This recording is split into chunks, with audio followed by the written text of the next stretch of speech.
कि 2021 से ये मामला चल रहा है, तो ये केस कब हुआ, क्यों हुआ और अब है क्या, अब तक ये पहुंचा कहाँ पर है?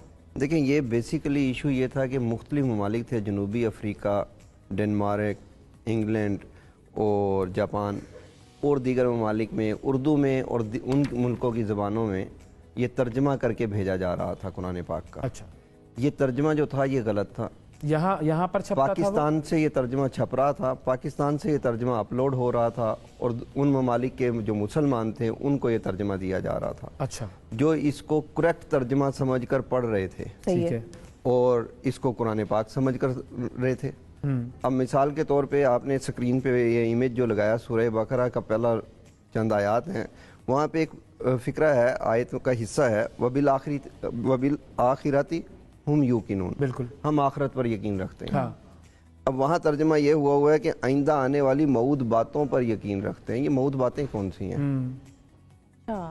अब जब इसकी तहकीक की गई तो पता चला ये चनाब नगर में छप रहे हैं। चनाब नगर में? चनाब नगर है, चनाब नगर में जी, ठीक, चिनोट के अंदर बड़ा मशहूर जगह है। बिल्कुल बिल्कुल। वहाँ ये 2013-14 से जी अहमदिया कम्युनिटी से रबवा उसका दूसरा नाम है। वहाँ पर ये छप रहे थे। वहाँ 2013-14 से ये रिपोर्ट्स आ रही थी। हमने दरखास्तें दी, वज़ीर आज़म को दरखास्तें दी, ह्यूमन राइट्स सेल जो सुप्रीम कोर्ट का है वहाँ दरखास्तें दी, हर उस जगह पर दरखास्तें दी गई जहाँ पर कोई असर सुनीद और ये जो छप रहे थे उसके बाद ये बाहर की दुनिया में सिर्फ बाहर की दुनिया में भी जा रहे थे, पाकिस्तान में भी जा रहे थे, हर जगह जा रहे थे, ये पूरी दुनिया में फैल रहे थे ये। और इनकी जो तबाद थी वो बकिया तबाद से ज्यादा स्पीड से थी। अच्छा, आखिर में सुप्रीम कोर्ट और दीगर वज़ीर आज़म हाउस से ये ऑर्डर गए, इस पे एक कमेटी बनी, औकाफ के मिनिस्टर ने इसको होल्ड किया, उसमें ये चीज़ें सामने लाए, हमने वो सारे नुस्खे उनको दिए, लिस्टें दी कि ये वेबसाइट्स हैं, ये कुरान पाक के नुस्खे हैं, ये कुतुब खाने हैं जहाँ से ये निकल रही हैं। ठीक है, वहाँ पर उन्होंने हमारी बात को तस्लीम किया और उन्होंने इस पर एक कमेटी बना दी कि ये जाके उन तबाद खानों पे जाके खुद विजिट करेंगे। ठीक है, उन्होंने ये चनाब नगर की इंतज़ामिया से इजाज़त ली तो उन्होंने इजाज़त नहीं दी। यानी कुरान बोर्ड को एक इलाके की इंतज़ामिया ने इजाज़त नहीं दी कि आप आकर विजिट कर सकते हैं। और ये हुकूमत का इदारा है, ये हुकूमत का इदारा है, कुरान बोर्ड सूबाई इदारा है। ठीक है, सही है। उसके बाद फिर हमें ये हुआ कि जब इनकार हो गया तो हमने 2018 तक इसको दरखास्तों में चलते रहे। आखिर में हमने पटिशनें डालनी शुरू कर दी अदालत में। ठीक है, ये पटिशनें डाली गई, इसमें जो जस्टिस साहब थे उन्होंने तमाम कम्युनिटी को सुना, अहमदिया कम्युनिटी को भी सुना। सही है।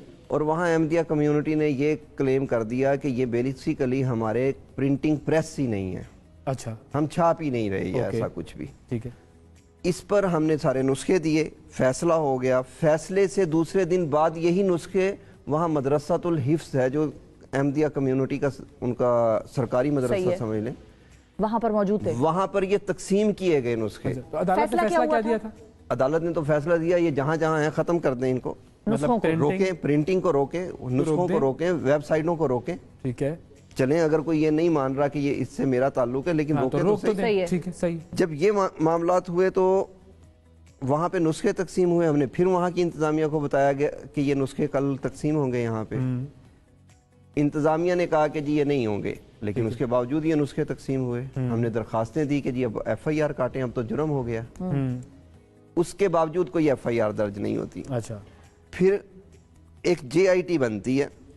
अच्छा, उस JIT में DPO चिनोट साहब उसको हेड करते हैं और हर इदारे का जो मेंबर है उसका हिस्सा पार्ट होता है।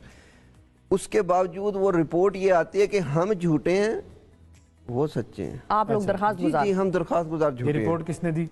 ये JIT की रिपोर्ट। लेकिन कायनात का एक सिलसिला अलग से चल रहा है। अगले रोज FIA एक आदमी को गिरफ्तार कर लेती है उसी कम्युनिटी के इसी एलिगेशन में। ओके, उसका जब मोबाइल से फोरेंसिक होती है FIA की, अब FIA मेरा इदारा नहीं है, हुकूमत का। FIA की जब फोरेंसिक हुई तो पूरी लिस्ट निकल आई कि कौन कौन छाप रहा है, कहाँ कहाँ छप रहा है, इसको तैयार कौन कर रहा है, इसकी कॉस्ट कौन पे कर रहा है, ये जा कहाँ पे रहे हैं, किन किन वेबसाइटों से ये अपलोड हो रहे हैं। अच्छा, अब हम फिर FIR उसमें आ गए दरखास्त में। अब जैसे ये इन्वेस्टिगेशन कंप्लीट होने लगी तो मैं ओपनली एक नाम लेता हूँ, शाहिद जावेद DIG साहब थे उस टाइम पे, उन्होंने अपना असर रसूख करवा के इस इन्वेस्टिगेशन को सप्रेस कर दिया, रुकवा दिया। अच्छा, फिर उसके बाद ये لے کر جاتے رہے ہم، اور ہمیں وہاں چنوٹ سے بھی شکایتیں آئیں کہ یہاں پہ ٹیمیں چل رہی ہیں کہ وہ کہتے ہیں پرانا ترجمہ دے دیں، پرانا قرآن پاک دے دیں، نیا لے لیں۔ اچھا، لوگوں کے گھروں میں لوگوں کے گھروں میں جا کے فری وہ دے رہے تھے، صحیح ہے، جب جا کے چیک کیا تو وہ فری یہ والا تھا، غلط ترجمے والا، غلط آیات والا۔ ہم نے دوبارہ پٹیشن دائر کی، لاہور ہائی کورٹ نے اس پٹیشن پہ آرڈر کیا کہ یہ تمام کے تمام ہو رہے ہیں کام، ان کو تنبیہ کی، قرآن بورڈ کو بھی ہر اس کو تنبیہ کی گئی، اور اس سارے مٹیریل کو روکنے کے آرڈر کیے گئے۔ امپلیمنٹیشن آج تک نہیں ہوئی۔ 2 مرتبہ وزیر اعلیٰ پنجاب کو بلا لیا گیا، جو کہ ہیں اس وقت کے بزدار صاحب، صحیح ہے۔ اس کے بعد اب دوبارہ کمپلائنس کے لیے پرنسپل سیکرٹری ہیں وزیر اعظم کے طلب، پرنسپل سیکرٹری ہیں وزیر اعلیٰ کے طلب، کہ یہ کیا چیز ہے۔ اب آپ کا دیکھیں کمپلائنس رپورٹ دینی تھی انہوں نے، سارے نسخے جو ہیں وہ قبضے میں لینے ہیں، سب کچھ وہ قرآن پرنٹنگ پریس کو روکنا ہے، پرنٹنگ پریس کو تو اب روکنا یہ ہے۔ کرے گا کون؟ اس آرڈر کی امپلیمنٹیشن کون کرائے گا؟ کیونکہ عدالت کا حکم ہے تو وہ تو کنٹیمپٹ آف کورٹ میں ہو جائے گا معاملہ اگر یہ آپ نے کنٹیمپٹ آف کورٹ لگی ہوئی ہیں اب۔ جی اب دیکھیں عمل حکومت نے کرنا ہے، ہاں، میرا ملک کے اندر امن بھی حکومت نے قائم کرنا ہے۔ صحیح ہے۔ ہر وہ کام میں کروں انلیگل یا کوئی اور کرے اس کو گورنمنٹ نے روکنا ہے۔ اب گورنمنٹ کیا کرتی ہے؟ یہ دین کا کام ہے۔ اگر ہم پہلے لیول پہ جاتے ہیں تو دین کا نام استعمال کیا جاتا ہے ووٹ لینے کے لیے، جذبات بھڑکانے کے لیے، میرا خون لینے کے لیے، فری کے خدمتگار لینے کے لیے۔ لیکن کام کیا کرتے ہیں یہی سیاستدان جو باہر آپ اور میں سمجھتے ہیں کیا کیا نعرے ہیں ان کے، کیا کیا سلوگن ہیں، اور 2021 میں کون حکمران تھے وہ بھی سب کو پتہ ہے۔